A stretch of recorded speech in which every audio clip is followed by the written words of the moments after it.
Shalom, shalom. First and foremost, I want to give all praise, honor, and glory to Yahweh, Bahashem, Yahweh Shai, Bahashem, Rakakwadash. Double honors to the elders and apostles of Great Millstone who rule well and teach well, being great examples to us young brothers. Peace and blessings to those for elect, Lord willing, we be a part of that number. I'm the brother Kadar from the Demons Branch of Chicago. Come back with another video. And this video is going to be entitled, Amalek once again breaks a ceasefire agreement. Okay, and this is nothing new. Okay, while I was saying my introduction, I wanted to search up how many peace treaties did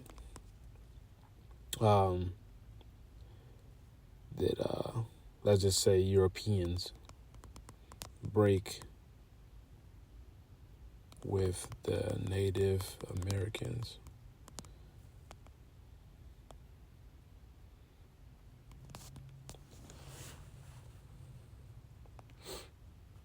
It says, historians estimate that the United States government broke virtually all of the over 500 peace treaties it made with Native American tribes between 1778 and 1871.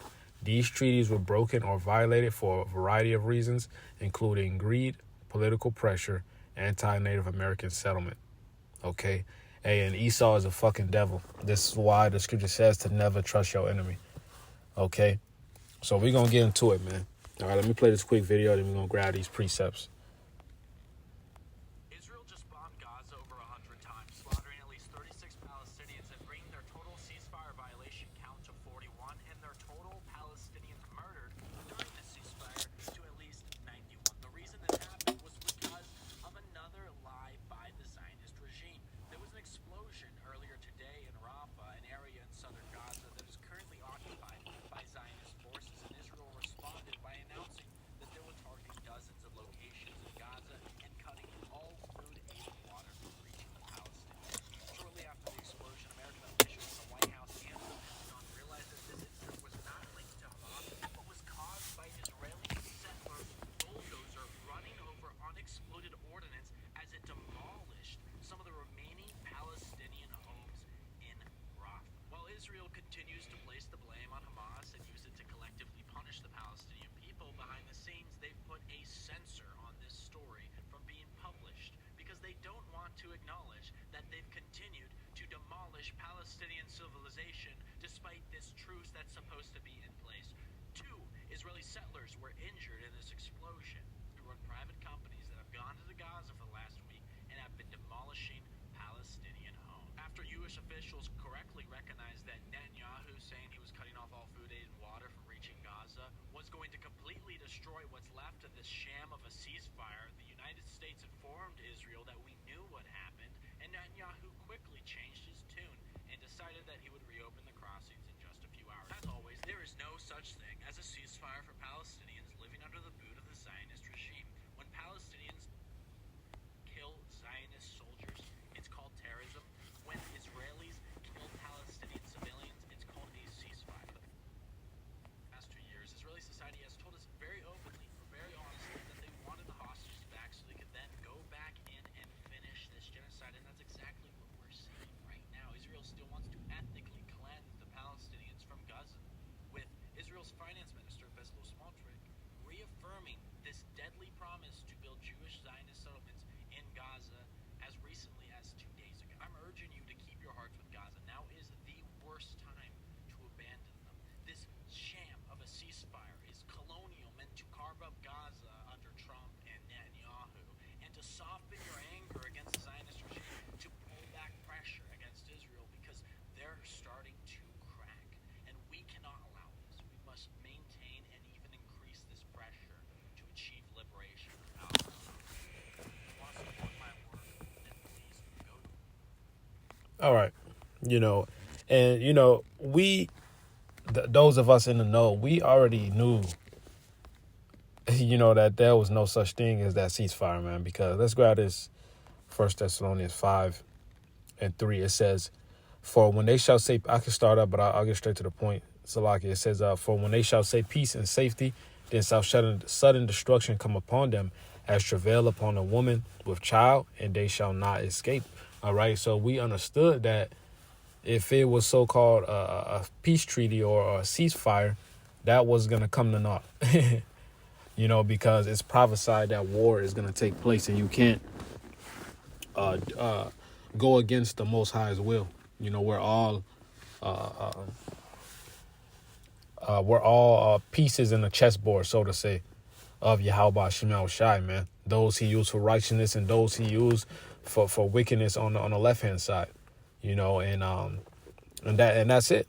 If the Most High said war is coming, man, that third war is coming. So there's nothing we can do to stop that. There's nothing Esau can do to stop that. A man's going is of the Lord. A king's heart is in the hand of the Lord. All of us are under the will of Yahweh Shem Shai, man. You can't stop it. So you just knew something was going to happen to where it was going to reignite their fighting. Okay, and just trusting Esau in general is a big mistake. It's a huge mistake. Okay, so I got this right here. It says Amalek ceasefire violation, or Little Hat ceasefire violations in Gaza. Okay, it says date in 2025, October 10th. Okay, today is October 22nd. All right, so back in October 10th, it was 17 killed. October 11th, 35 killed. October 12th, 7 killed. October 13th, 3 killed. October 14th, 6 killed. October 15th, 8 killed. October 16th, 4 killed. It says 80 Palestinians in the first 7 days of the ceasefire were taken out. So the point is, you can't trust these devils. Everyone was celebrating, that the ceasefire is finally here, that it's going to be peace, and forget those people, that land too, because none of them belong to that land. That's for the Israelites, but we're pointing out the wickedness of Esau Edom, and that emphasizing the point that he's not to be trusted, because the scripture says he's not to be trusted, man. Okay. And our people constantly fall for this devil in smooth tongue. Okay. This is Psalm 55 and verse 20. It says, he hath put forth his hands against such as be at peace with him. He hath broken his covenant. Esau Edom has broken his covenant, man. Okay. Look at this right here. Over 500 peace treaties. Because Esau Edom will make a peace treaty, and then they'll go and attack when people are off guard. Then another war is going to start. Then they already took over by force a certain part of the land. Let's say they're halfway through the Gaz territory. Then they're going to make another peace treaty. They're going to break it again. Take over the other half of their territory. Create a peace treaty. Put them over to a little section. That's just the devil, man. Verse 21, the words of his mouth were smoother than butter. All right, so Esau is good with his words. All right, Esau Edom is good with his words, man. He knows what to say. He's smooth tongued, man. It says, but war was in his heart. Okay, his words were softer than oil, yet were they drawn swords. Okay, it says, yeah, and that's the point. You can't trust this devil, man. All right, you can't trust him at all. Even though he's speaking smooth words. Hey, look at what they do every 4 years, deceiving you dumbass niggas. All right, like the Elder Malcolm would say, you Dan ass niggas. You tribe of Dan ass niggas, man. Dumbass niggas. All right, that's an acronym for Dan. Dumbass niggas, man. All right, hey, you dumbass niggas fall for it every year. Every 4 years, man. Okay, and now Esau Edom is going to ultimately deceive the whole world into taking this MOTB. He's gonna falsify and say it's good for your health, it's good for biometrics, and it's good for your safety. No more under the table. Speaking smooth words. We know what the scriptures say. But he won't force you to take it, but he'll force you to take it because everything is gonna be digitalized, and if you don't take it, then you're just gonna be excommunicated from society. All right, a prelude of that was 2020. All right, you couldn't go to certain places without the Yab. All right, this is Sirach 12 and verse 10. It says, never trust thine enemy, for like as iron rusteth, so is his wickedness. So you can never trust this devil. All right, it says, though he humble himself and go crouching, Yeah, right. It says never trust thine enemy. Not sometimes, not every now and then. All right, not every other day. It says to never trust thine enemy. It says, for like as iron rusteth, so is his wickedness. Right. All right. It says, though he humble himself and go crouching, yet take good heed and beware of him, that thou shalt be unto him as if thou hadst wiped the looking glass, and thou shalt know that his rust have not been altogether wiped away. So, right, it could be cleaned up. You know, that iron could be cleaned up, repolished. But, hey, guess what? That rust is going to pop back up again eventually. You know, Esau's always going to show his horns.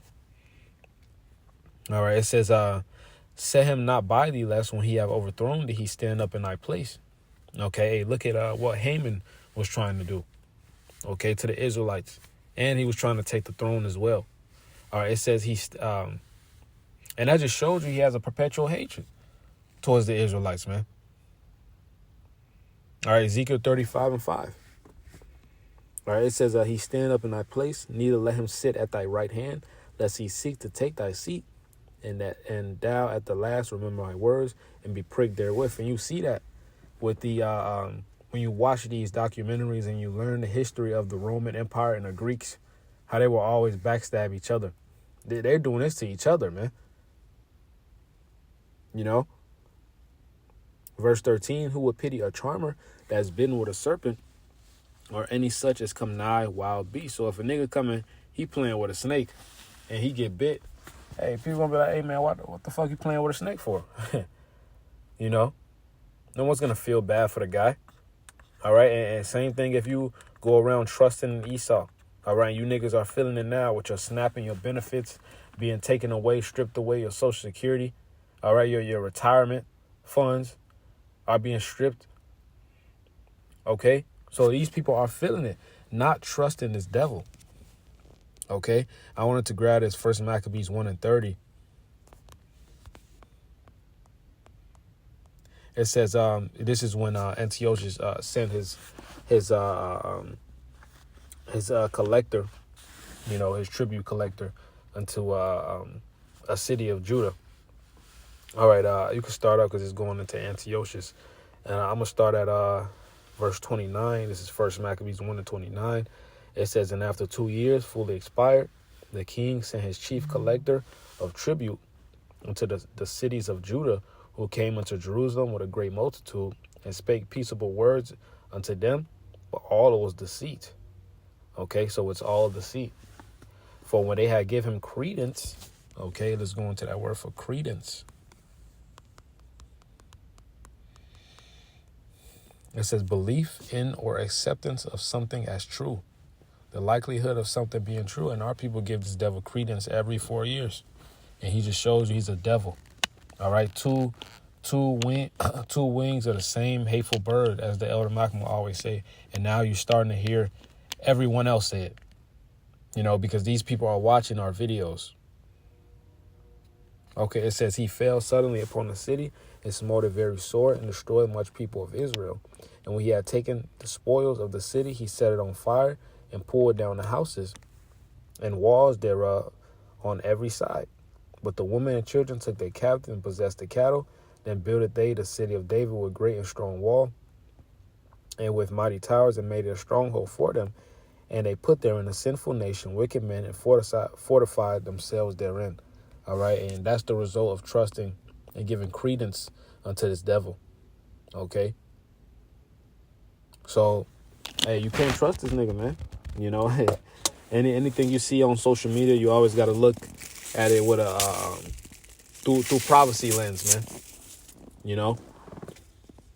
So, Lord willing, this is edifying. I want to give all praise, honor, glory to Yahweh, Bahashem, Yahweh Shai, Bahashem Kakadash.